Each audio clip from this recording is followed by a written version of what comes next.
Dans l'étude le Daf Tzadé Tête dans Masechet Bava Kama, et nous reprenons quelques lignes à la fin du Daf Tzadé Chet, un peu après la Mishnah. Nous précisons qu'il est tout à fait normal d'entendre les slichot pendant le shiur, puisque là on a un office.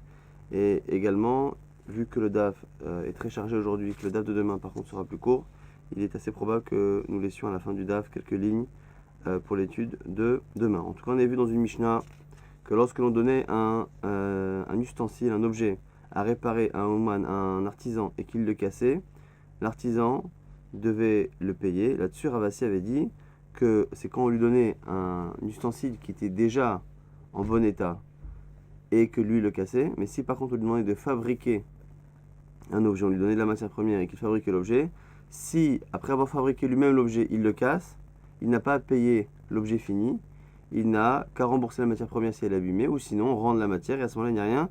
On apprend ici que en fait le shvar du keli, le profit qu'il y a, la plus-value qu'il y a entre la matière première et l'ustensile appartient au Ouman, c'est ça qui vend. Donc il est connu, Beshvar Keli, c'est l'avis de Ravassi. Et là-dessus on avait objecté en disant que dans la Mishnah on avait l'impression que Stam, quand on donnait un ustensile et qu'il le cassait, ça voulait même parler d'un cas où on donnait de la matière première. L'Agma dit non, c'est Sheda Tevo Migdal. L'Agma objecte et dit Hamide Katane Beseifa. Mais le problème c'est que Sheda Tevo Migdal, c'est marqué à la fin de la Mishnah. Donc ça veut dire que le début ne l'est pas. Hamide Katane Seifa Sheda Tevo Migdal. Migdal Derecha Etzim. Puisque dans le second cas de la Mishnah, on parle d'un cas où on lui a donné une boîte ou une armoire. C'est-à-dire que dans le premier cas, on lui a donné que de la matière.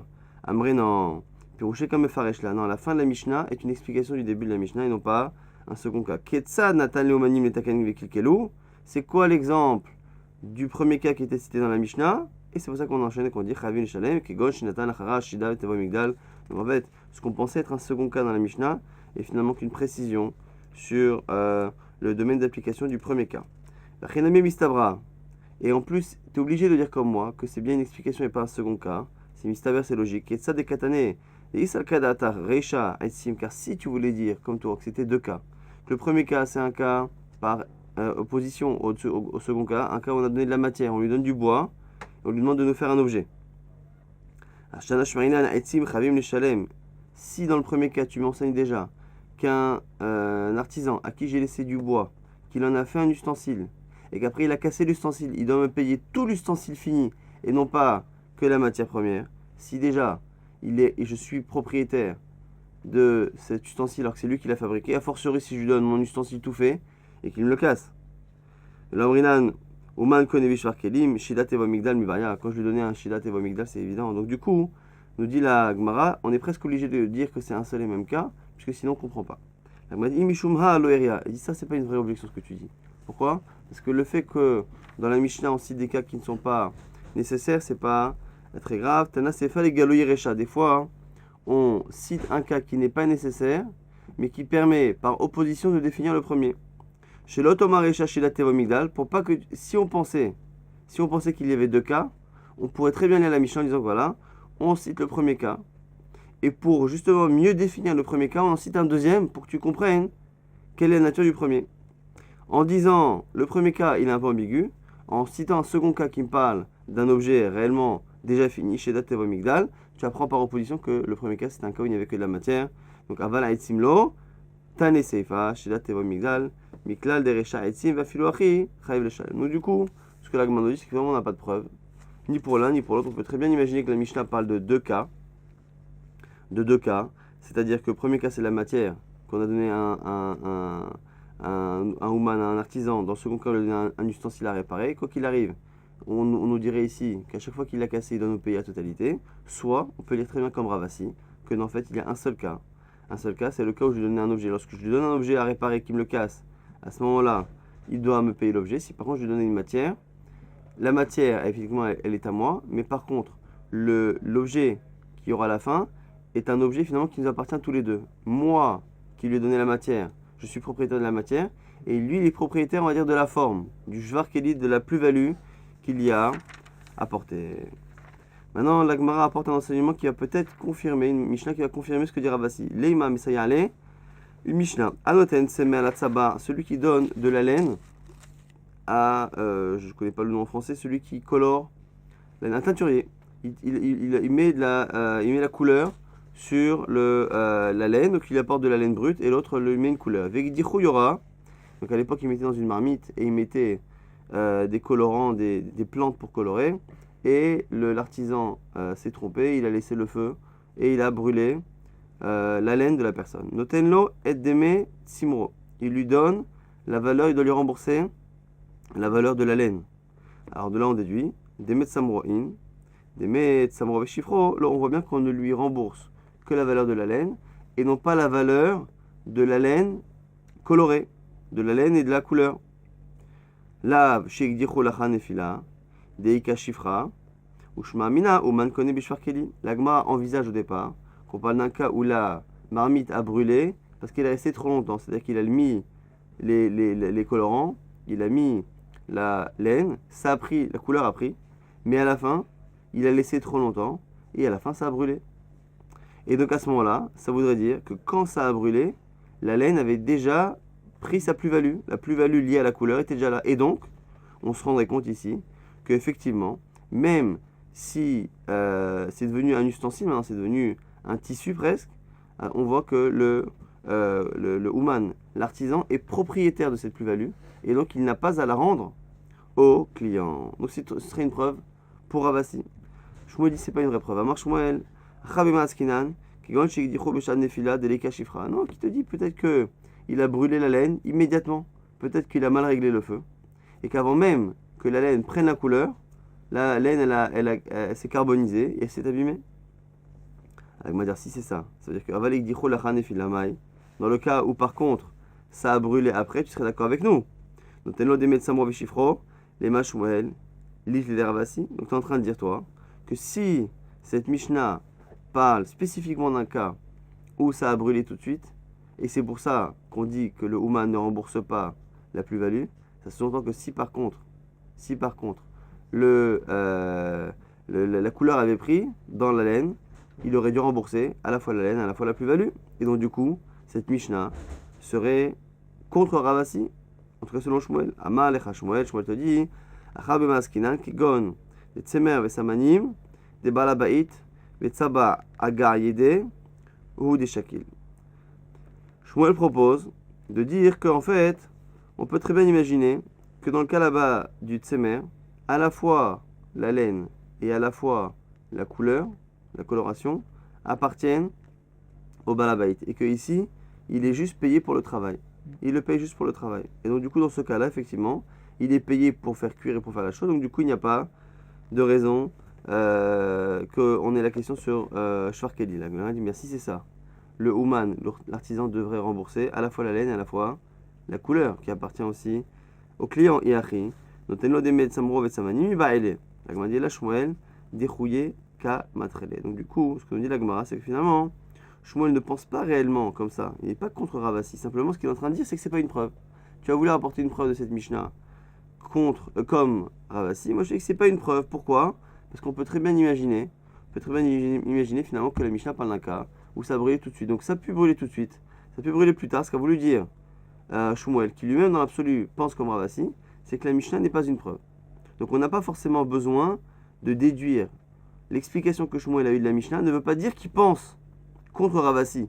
Et donc à ce moment-là, on a toutes les conséquences qu'on a posées. Pas du tout. Il a juste dit que c'est pas une preuve. On essaie maintenant, encore une fois, d'être makché, de poser une couchée à ce Ravashi. Tashma. Hanoten talito le Oman, celui qui donne un vêtement à un artisan. Gmaro veodiao, donc il lui a demandé à quelqu'un de réparer donc son vêtement. Il termine et il lui fait savoir. Il dit voilà, il l'appelle, il dit voilà, j'ai terminé. Un philo mikan vadasariamim et non envers la mishum maltalin. Même d'ici 10 jours, et bon 10 jours c'est un grand mot, mais globalement, il n'y a pas de sourd de l'otaline. Alors l'otaline, c'est l'interdit que la Torah nous donne de laisser passer une journée lorsque quelqu'un a travaillé et qu'il doit avoir un salaire. On ne doit pas laisser passer le coucher du soleil, on ne doit pas laisser passer la journée, on doit le payer dans l'immédiat. Et ainsi on nous dit que si c'est un artisan qui a terminé une réparation d'un vêtement et que le vêtement est chez lui, même si on dépasse les 10 jours pour venir le régler, on ne transgresse pas l'otaline. Netanalo, par contre, dès qu'il nous l'a rendu, l'objet, la moitié au milieu de la journée, Kevan Sheshakara la Bahama, dès que le soleil se couche, envers Allah Mishum Baltaline, c'est là que l'on transgresse l'otaline. Et alors du coup, la Gemara nous explique là. Ve'i salkadatar, uman kone beshar keli. Et si on pensait comme Ravasi, que l'artisan est propriétaire de la plus-value qu'il y a. Amay envers, Mishum Baltalin, pourquoi Baltalin?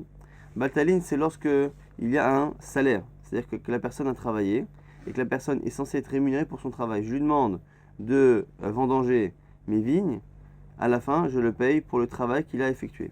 Or, selon Ravasi, lorsque l'on donne un travail à faire à un artisan, on ne le paye pas pour un travail, c'est lui qui nous vend la plus-value à la fin. Ce qui veut dire qu'en fait, c'est deux visions totalement différentes. Est-ce que lorsque je vais chez un artisan, je lui demande de me réparer mon vêtement, est-ce que je le paye pour les actions qu'il fait, ou est-ce que pas du tout? Je lui laisse un vêtement qui est à moi, il va faire une réparation, la réparation qu'il va faire dedans, ou la plus-value qu'il va intégrer dans le vêtement, lui appartient. Et comme il lui appartient, lorsque moi je vais récupérer le vêtement, je suis contraint de racheter la part qu'il possède dedans, qui est justement cette plus-value. Si le client ne fait que racheter la propriété que l'artisan a, il n'y a pas de l'otaline. L'otaline est un interdit qui concerne un patron qui est face à un ouvrier et qui doit lui donner son salaire journalier. Amar, Ramari, Bered, Ravkana, Begarda, des Sarbella, Delika, Shifra. L'Agma dit non, c'est pas obligé de dire que là-bas c'est contre Ravasi. Peut-être que là-bas, on parle d'un vêtement qu'il faut de temps en temps, souvent c'était des vêtements qui étaient faits en peau avec des poils et qu'il fallait parfois brosser ou passer une sorte de lame pour enlever les poils superflus. Donc en fait, finalement, il n'y a pas réellement de gain, au contraire. À la limite, très souvent, on déplume un peu la peau et donc du coup, il n'y a pas réellement de shvar. Il m'a dit sauf. Les mailles à les rakouchés, même si tu dis qu'il n'y a pas de surplus sur l'objet, au final, c'était un vêtement qui n'était pas portable de cette manière, parce qu'il y avait trop de poils ou trop de trucs, et on l'a emmené pour l'adoucir d'une manière ou d'une autre.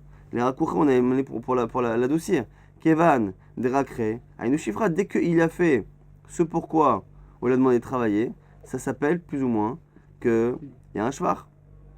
La Gemara donne une autre réponse. L'autre sricha, des agré les biché, bicha vemata. C'est un cas où on n'a pas payé l'artisan en fonction du résultat, comme un kablan, mais on l'a payé pour ses actions. Donc il va donner des coups sur le vêtement, sauter dessus, passer un rasoir, ainsi de suite. Pour chaque coup qu'il va donner, on va le régler à la fin. Donc c'est un cas un peu particulier. Et avant cette réponse-là, qu'on a pensé dire peut-être que, puisqu'il n'y a pas réellement de shvar très fort, on considère que à ce moment-là on peut. La Gemara dit mais ça y allait, ça confirme l'avis de Rav Shechet. Des Barominim et Rav Shechet, on a posé la question à Rav Shechet. Kablanout, envers la Mishum Baltalin, o et non envers. Est-ce que lorsqu'on a un kablan, quelqu'un à qui on a demandé, voilà, je te paierai lorsque tu auras terminé de construire cette maison, de construire cette pièce. Donc on le paye au résultat, on le paye sur l'action. Est-ce qu'il y a l'otaline ou pas? Marlé ou Rav Shechet a répondu envers. Oui, on peut transgresser Baltalin, l'otaline par Oulat Sachir, même si on n'a pas affaire à un ouvrier qui est payé comme ça à la journée ou à la semaine, mais qu'on a affaire à un kablan qui a pris sur lui de faire un travail. Maintenant, la Gemara se demande si ce Rav Shechet là dont on parle, est-ce qu'il est en marloquette avec Ravasi? Lema de Rav Shechet, pliga de Ravasi, Rav Shechet est en contradiction avec Ravasi. Pourquoi? Parce que Rav Shechet dit qu'un kablan, donc je lui ai demandé de me faire un travail. Donc je lui demande de me faire un travail, à la fin je suis envers sur Baltalin, ce qui veut dire que lorsque je lui demande de me faire un travail, de me fabriquer quelque chose, comme fabriquer même un objet, à la fin finalement si je suis envers sur Baltalin, c'est qu'en fait il est mon salarié. Et donc ça veut dire qu'il n'est pas le propriétaire de la plus-value qu'il a mis dans la matière. Alors que Ravasi a dit que non, quand je donne de la matière à quelqu'un pour me faire quelque chose, la matière m'appartient, mais la plus-value liée à la main de l'artisan appartient à l'artisan et c'est lui qui me la vend. Donc en fait, il est vendeur de cette plus-value et non pas mon employé. Donc la Gemara dit c'est incompatible après Rav Shechet et Ravasi. Amar Shmuel Baracha, Beshlicha Degarta. La Gemara dit non. Rav Shechet parle d'un cas particulier. Il parle d'un chaliar, celui qui va envoyer des lettres, ceux qui transportent du courrier. Donc on l'envoie déposer une lettre, on dit voilà, tu seras payé si tu as apporté cette lettre à ce destinataire. Et effectivement, dans ce cas-là, c'est un kablan. Et un kablan dans lequel on ne peut pas dire qu'il vend une plus-value qu'il met sur l'objet, parce que là, il ne fait que transporter une lettre ou un colis d'un endroit à un autre. Et donc, dans ce cas-là, il n'y a pas de raison de faire une marque entre Rav Shechet et Rabbi Assi. Alors, les maquettes maintenant, la Gemara se demande si ce que dit Rav Assi n'est pas lié à une marque anaïm. Asali, Shirim, Nizamim, Metabaot, Vekadeshlach. Alors, on a une femme maintenant qui va voir un artisan et qui lui dit si tu veux m'épouser, je veux que tu me fabriques des tzmidim, des shirim, donc c'est des bracelets, des amim, tabarot, des anneaux, des bagues, ainsi de suite. Elle lui fait une commande et elle annonce qu'elle sera mariée comme cela. Kevan chez Asaan Mekudeshet. Dès qu'il les fabrique, elle est mariée. Ce qu'on va voir par la suite qui n'a pas de sens, ce qu'il ne lui a pas donné. En tout cas, comme ça que c'est lui apparemment. Divrei Rabbi Meir, c'est Rabbi Meir. Vachachamim omrim, Eina Mekudeshet, Hachi Agia Mamon Liada. Selon Chachamim, elle n'est pas mariée tant qu'elle n'a pas reçu l'argent dans la main. Elle m'a dit Maïm Mamon, de quel argent on parle? Il est Maoto Mamon. Si tu parles, si l'argent c'est les fameux bijoux en question, ça veut dire que Rabbi Meir pensait qu'elle était mariée avant même qu'elle reçoive les bijoux, ça n'a pas de sens. Et là, Rabbi Meir, ça va, Auto Mamon Lo. Et là, même Mikacha, comment elle sera mariée? Je suis ta femme. Si tu fabriques une bague, même si c'est une condition, il faut tout de même qu'elle reçoive quelque chose. Et la Pshita même Mamon Acher. Donc là, on dit forcément que quand on dit Mamon, c'est Mamon Acher, c'est un autre argent. Et donc, du coup, c'est quoi la marloquette? C'est est-ce qu'elle est mariée avec les bijoux ou est-ce qu'elle n'est pas mariée avec les bijoux? Il faut donner une prouta par ailleurs. Comme ça, on va lire la Mishnah. Lorsque la femme dit à un artisan, fabrique-moi tel bijou, selon Rabbi Meir, s'il fait les bijoux qu'il lui donne, elle est mariée avec ces mêmes bijoux en question. Selon Chachamim, ça ne marche pas. Il faut trouver de l'argent par ailleurs. Maintenant, quelle est la marloquette entre les deux? Et vous allez voir que ici, la marloquette peut se situer à plusieurs reprises. Déjà, quel est le statut d'une commande? Lorsque l'on commande un objet. Donc la femme ici est venue, en l'occurrence, commander des bijoux. Est-ce que je ne suis obligé de payer l'artisan qu'à la fin de la fabrication ou dès le départ? Est-ce que pendant tout le processus de fabrication, à chaque fois que l'artisan investit de la matière, investit du temps, est-ce que je deviens au fur et à mesure chayav, je deviens, je lui donne l'argent. Ça c'est la première chez là. Et en fonction de ça, ça va changer. Est-ce que si on dit qu'elle lui doit de l'argent, à la fin lorsqu'il lui donne les bijoux, elle est mariée avec l'annulation de la dette que la fabrication a causée. Et donc du coup c'est Mikadesh Bemilva. Après il y a aussi un autre problème, c'est est-ce qu'on peut épouser une femme avec une dette ou pas? En général on dit non, mais parfois on peut dire oui. Et après on a notre problème actuel, est-ce que effectivement est-ce qu'on est connu Beshvar Keli? La Gemara va justement expliquer que c'est lié à tout cela. Ça, on pense pour l'instant des couleurs almaïch, tout le monde pense pour l'instant que lorsque je commande quelque chose chez un artisan, je lui suis redevable dès qu'il commence à travailler. Il commence à travailler, il investit du temps, il investit de la matière. Chaque investissement de sa part fait que ma dette augmente. Ce n'est pas la fabrication finale de l'objet qui va créer ma dette, c'est au fur et à mesure. Donc je deviens endetté au fur et à mesure. Donc cette femme-là qui a demandé le bijou, pendant la fabrication, elle est en train de s'endetter petit à petit de la valeur du bijou en question. Et également, des couleurs alma, mekadesh memilva, et namekudeshet. Et on pense pour l'instant qu'on ne peut pas épouser une femme avec un prêt. Et du coup, lorsque on se retrouve à la fin, maïlav, beuman kone beshvar keli, kamu plagué. Et du coup, la marloquette, elle serait liée à notre sujet. Est-ce qu'on est kone beshvar keli? Dans Rabbi Meir, ça va, oman kone beshvar keli. Que Rabbi Meir, il pense qu'un artisan, il acquiert la plus-value qu'il y a dans un ustensile. Vers Rabbanan, c'est vrai, et nous man connaît, Béchar Kelly, Rabbanan, il pense qu'il n'est pas le propriétaire justement de cette plus-value. Donc ici, on a donc cette femme-là qui a commandé donc des bijoux. Si on regarde cette dette qu'elle se crée au fur et à mesure, si à la fin, lorsque il lui donne l'objet, qui lui dit voilà, tu ne me payes pas, et que je t'épouse avec cet argent, c'est sûr que ça ne marche pas. Parce qu'on pense pour l'instant que Milva, qu'on ne peut pas épouser une femme avec une dette, et qu'on pense pour l'instant que la commande a causé une dette chez la femme. Maintenant, comment il peut l'épouser éventuellement? Avec ce qu'il possède dans les bijoux, c'est justement la plus-value, le travail manuel qu'il a mis dedans. Et donc, s'il l'épouse avec ça, ça marche. Mais ça marche, selon Rabbi Meir qui penserait, comme Ravasi, qu'il est propriétaire du Shvar Keli, et Rabbanan qui penserait que non, c'est parce qu'il pense justement pas comme Ravasi.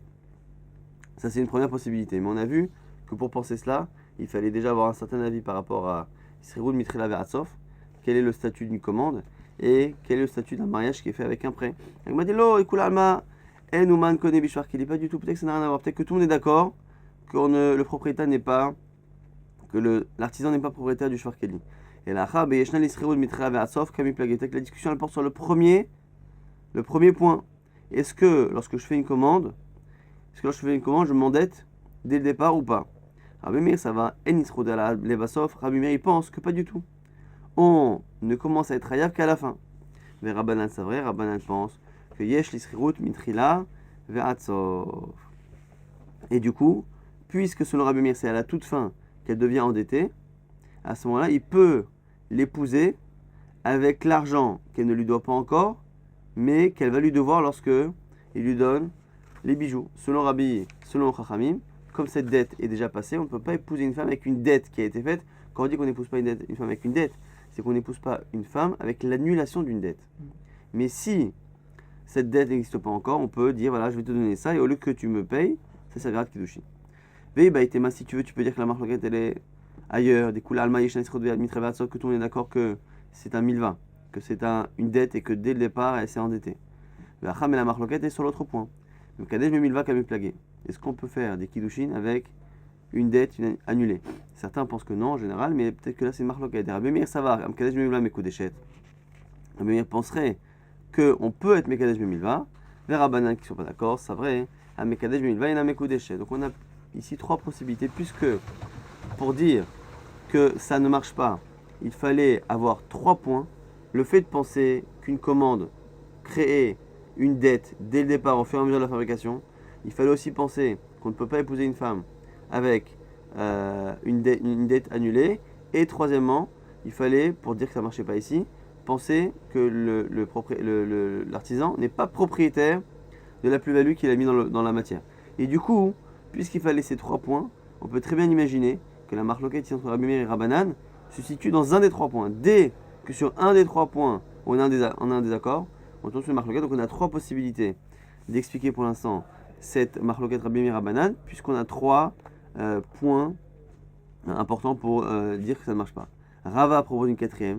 Des koulalma, ou des koulalma, ou des koulalma, et nous connaît Bishvar Keli. Pas du tout, moi je pense qu'il est possible de dire que ça n'a rien à voir avec tous ces sujets.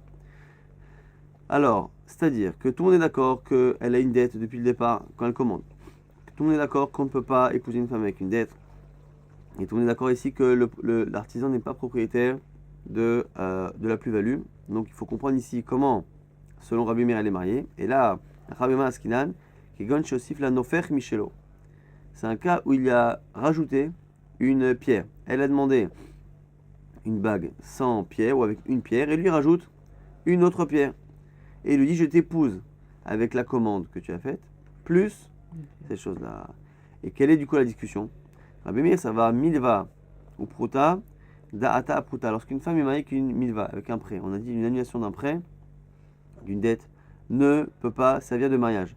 Est-ce que lorsqu'on épouse une femme avec l'annulation de la dette, plus quelque chose qui est bon pour le mariage comme une pruta, est-ce qu'on dit que la femme veut les deux? Et donc, on ne peut pas la marier parce que la moitié de ce qu'on lui propose n'est pas cachère pour faire les kiddushin, ou est-ce qu'on dit qu'elle s'attache à la partie qui est cachère?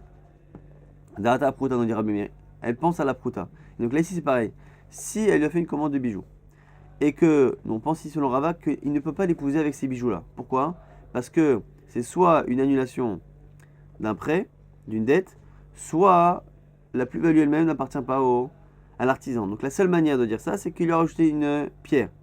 Et donc il faudrait dire qu'en lui donnant ce bijou avec cette pierre en plus, il lui dit voilà, je t'épouse avec cette commande qui ne peut pas servir de kiddushin dans l'absolu, et la pierre que j'y ai rajoutée, qui elle là est à moi est en plus, et là il faudrait dire qu'elle accepte que pour la pierre.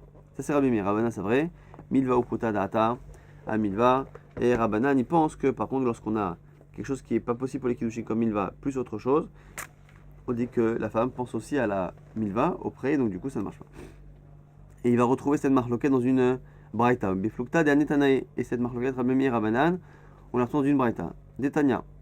Besachar she'asit yaimach enam mekudeshet. Celui qui a travaillé pour une femme et qui lui dit je t'épouse avec le travail que je t'ai fourni. Enam mekudeshet. Elle n'est pas mariée puisqu'il a déjà travaillé et qu'elle, dans ce cas-là, c'est une dette, un salaire qu'elle lui doit et il ne peut pas la marier avec cette dette-là, l'annuler. Besachar she'aise yaimach. Par contre, s'il lui dit je t'épouse avec le salaire du travail que je vais te faire demain. Comme il n'a pas encore travaillé, il n'y a pas encore de dette, ça marche, elle est mariée aujourd'hui, à condition qu'il travaille demain.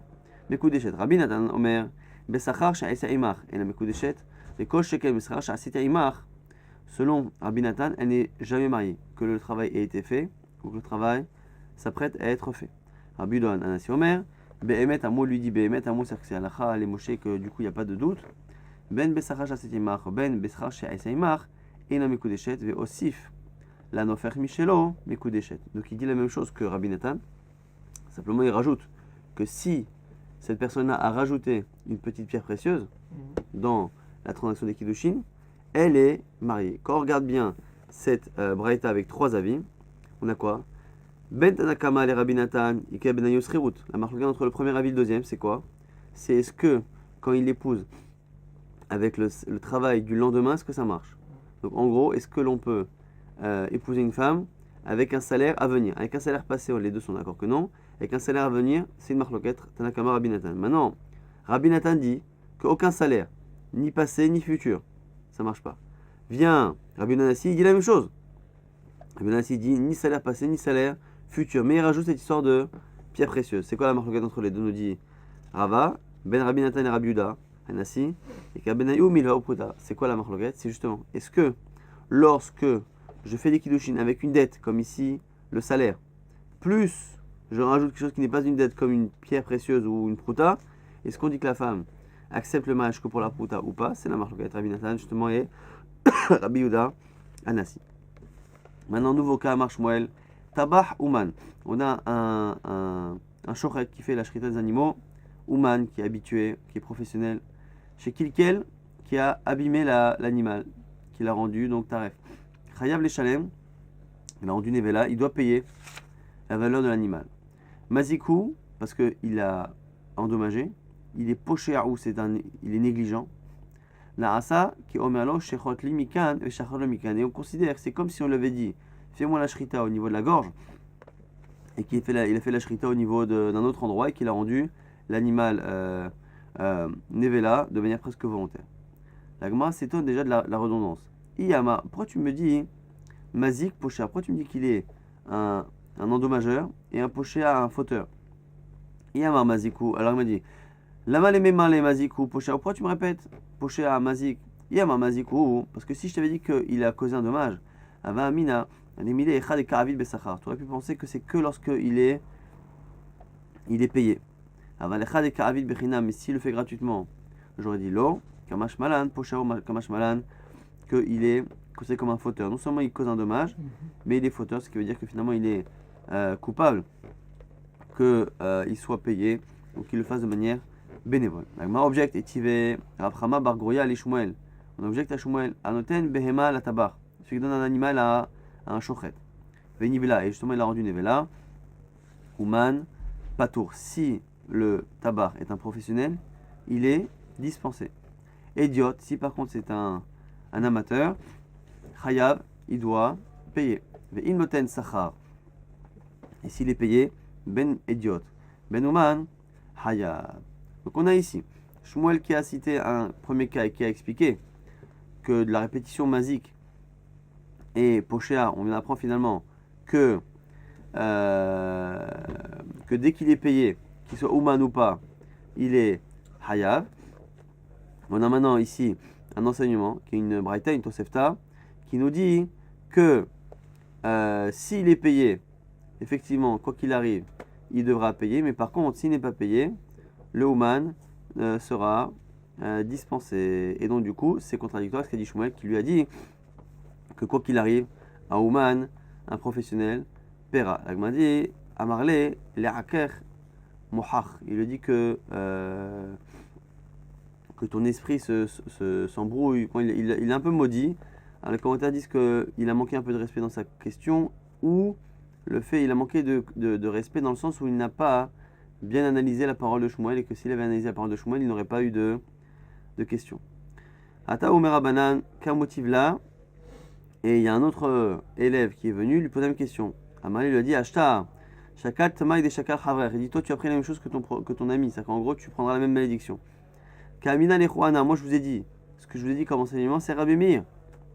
Kamritoli, Rabanan, et moi, vous me sortez un enseignement qui au nom de Rabbanan, vous auriez dû comprendre qu'un c'est Rabbi Meir, l'autre c'est Rabbanan. Amal lo diakta milai, pourquoi vous n'avez-vous pas déduit de mes paroles? Shani Omer, car j'ai dit Mazik hu, Posheahu, il abîme, il est pocha, il est fauteur. Nasa komalo shechot limikan veshachot limikan, c'est comme s'il avait de manière volontaire fait la shrita ailleurs, de là où on l'avait demandé. Ma'itle aizvara, qui peut penser une logique pareille? Rabbi Meir, de Amar, mi ba'ele lemir me anafshe. Rabbi Meir pense qu'un homme doit faire très attention à ne pas endommager. On avait parlé de ça au début de la Masechet et on va revoir ici quelques cas. C'est que Rabbi Meir pense qu'un homme est particulièrement chayav de faire attention à ne pas être négligent, à ne pas faire du dommage. Est-ce que lorsque quelqu'un est légèrement négligent et maladroit et qui cause un dommage, est-ce qu'il est chayav ou pas? Selon Rabbi Meir, oui, il a dit voilà, vous aurez dû comprendre que moi je suis comme Rabbi Meir. Ce que j'ai cité, c'est Rabbi Meir. Rabbi Meir pense que toute négligence, même légère, est fautive. Et donc, un tabar, un shochet professionnel, normalement, quoi qu'il arrive, on ne tolère aucune négligence. Alors que toi, tu es comme Rabbanan, Rabbanan pense qu'on peut tolérer une petite négligence lorsqu'il n'y a pas d'engagement contractuel, mais par contre, lorsqu'il y a un sachar, lorsqu'il y a par contre un salaire, là, effectivement, c'est là qu'il est chayav. Donc, la Gemara maintenant va se demander c'est qui ce Rabbi Meir? Il a dit, dans la Pshuta, que Rabbi Meir a dit cela. La Gemara dit, et Rabbi Meir? Quel Rabbi Meir? Il est Maha Rabbi Meir. Si c'est ce Rabbi Meir, la Gemara donne au passage un siman pour se rappeler. Kouf Lamen Nun Siman Kalan, parce qu'on a 4 cas qui vont citer. Ksharo Be'alav. Le second cas, c'est Litzbo Alo Adom. Et le dernier cas, c'est Nishbera, donc Kouf Lamen Nun. Premier cas dit, on propose. C'est peut-être ce Rabbi Meir qui nous apprend que Rabbi Meir ne tolère aucune maladresse, négligence. Ksharo Be'alav et Mosera. Celui qui a attaché son animal comme il faut. Et finalement l'animal s'est enfui et a blessé. Ben tam ben mu'ad chayav. Dit vrai Rabbi Meir dira que l'animal soit tam ou mu'ad, il faudra payer. La Gemara dit dans là-bas c'est spécial. Atam bekrae pligé. Là-bas c'est une marloquette sur les versets. C'est-à-dire que Rabbi Meir là-bas trouve sa logique dans les versets. Ce qui veut dire qu'on ne peut pas déduire une logique globale dans la Torah, qu'on est responsable de toute maladresse et de toute négligence, même la plus légère, puisque là-bas, c'est une raison qui est marquée dans le verset. Et là, Rabbi Meir, peut-être c'est un autre Rabbi Meir d'Itnan. On a demandé à un teinturier de colorer en rouge, il a coloré la laine en noir, en rouge. Rabbi Meir Omer, notez-le, Deme Samro. Nous dit Rabbi Meir, le teinturier doit rembourser la valeur du tissu de la laine. Atam be'adaim kelaomin, la Gemara dit là c'est spécial. Là-bas, c'est avec ses mains. C'est pas que par négligence il a fait tomber quelque chose. C'est que c'est le Ouman qui a lui-même mis une couleur noire. Là, je voulais une couleur rouge, qui me la mette pas? Je lui demande une couleur rouge, qui me la mette pas? C'est une chose. Mais qu'ils soient venus me mettre, c'est normal qu'ils doivent payer. C'est pas une preuve que Rabbi Meir est très difficile et très strict sur tout ce qui est négligence ou maladresse. Et là, Rabbi Meir, voici le Rabbi Meir qu'on va trouver. Netanya Sedmraita, Nishbera Kado Velo Silika. Celui qui a un objet, une cruche qui s'est cassée, il n'a pas enlevé les morceaux. Naflag Malo Velo Amida, où son chameau est tombé avec le chargement et il n'a pas enlevé. Rabbi Meir Omer. Et du coup, voilà, le chargement que le chameau fait tomber ou les restes de l'amphore cassé ont causé un dommage chez un tiers. Rabbi Meir Omer, Chayav Benizakin, il doit payer les dommages. Chachamim Omrim, Pato Meninadam, Chayav Mineshamayim, il ne sera pas Chayav dans ce tribunal du monde d'en bas, mais dans le tribunal céleste, oui. Les Kaimalan, les Benikal, Posheahu, Pligué, et on avait déjà expliqué que cette marloquette est dans un cas où il avait trébuché. Donc il a trébuché sur son amphore et il l'a fait tomber. Il a trébuché à côté de son chameau qu'il a fait tomber. Donc il n'a pas fait exprès de causer cela, et il sera tout de même responsable des conséquences. C'est de là que Shmuel tire, que Rabbi Meir pense qu'on est très strict sur les négligences et les maladresses, et du coup, c'est la raison pour laquelle le tabac, le shochet, tant qu'il est même s'il est professionnel, même s'il n'est pas payé, il sera chayav, quoi qu'il arrive, de payer lorsqu'il a abîmé la bête, alors que selon Chachamim, non, selon Chachamim, on peut tolérer certaines erreurs chez les gens, sauf lorsqu'il y a un contrat et il y a un salaire. Amar Rabba bar Bachana, Amar Rabbi Yochanan, tabach uman, shekilkel, hayav. Maintenant on nous dit ici, Rabbi Yochanan, un tabach, un shochet, qui est professionnel, qui a abîmé, il est chayav, il doit payer. Un filouhu uman, qui est après Tzipporé, même s'il est aussi professionnel que les tabachés de Tzipporé, de la ville de Tzipporé. Alors, quel est le chidou? Je veux dire que, même s'il est très moumré, parce qu'on aurait pu penser que le fait d'être professionnel, justement, ça l'engage. Mais d'un côté, c'est parce qu'un animal, il y a toujours des cas exceptionnels, toujours des cas de force majeure. Et donc on aurait pu penser qu'à un certain niveau de professionnalisme, on imagine que l'erreur qu'il y a eu est un cas de force majeure qui serait arrivé à n'importe qui. Donc c'est pour ça qu'on apprend ici sur Rabbi Yochanan que quoi qu'il arrive, il devra payer. Est-ce que Rabbi Yochanan peut penser ainsi? Pourtant on raconte une histoire où un jour, devant Rabbi Yochanan, on a eu une histoire comme ça au Beth Knesset de la ville de Maon.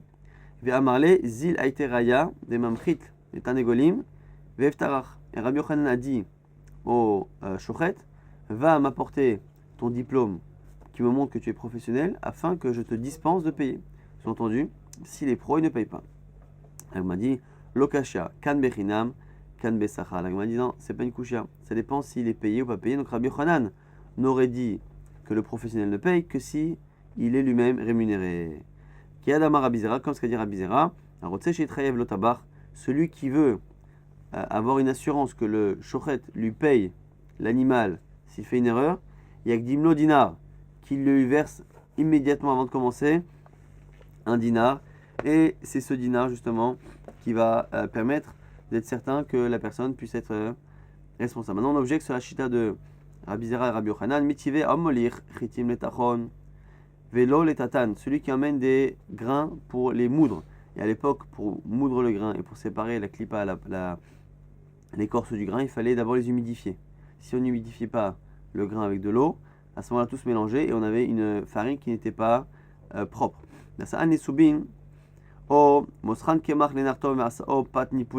Où il a apporté de la farine chez un boulanger pour qu'il lui prépare la pâte. Et il lui a rendu une pâte qui était mal faite, qui ne levait pas, qui se cassait, qui se brisait. Ou bien mal à tabar, où il a donné un animal à un shochet qu'il a abîmé. On dit qu'il est chaya parce que c'est comme s'il était payé. En disant c'est comme s'il était payé, ça sous-entend qu'il n'est pas payé. Et donc, qu'un tabar, qu'un shochet peut être responsable sans payer. La Gemara corrige, dit non, Emma, mivne shehu, il faut enlever le kaf de la comparaison.